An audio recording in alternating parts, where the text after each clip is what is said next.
Bonjour à tous, je m'appelle Camille et je suis disciple de l'agneau rattachée à la maison de Blagnac, à côté de Toulouse. J'aimerais vous partager 2 passages qui sont tirés de l'évangile de ce jour et qui m'ont particulièrement touchée.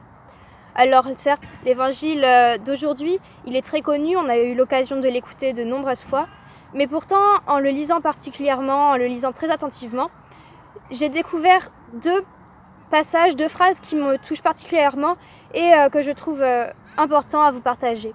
La première phrase, c'est quand on dit que Marie se rend avec empressement chez sa cousine Élisabeth.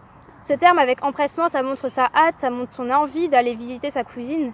Et on peut retranscrire cette envie dans nos vies. Par exemple, là, aujourd'hui, on a envie de faire Noël, on a envie de retrouver notre famille, on a envie d'être dans cette joie, dans cet esprit de Noël.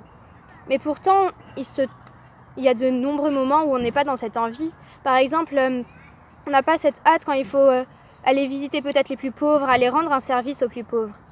Alors, je me disais que pourquoi ne pas se mettre comme Marie dans un esprit d'envie, dans un esprit aussi motivé pour aller aider les plus pauvres.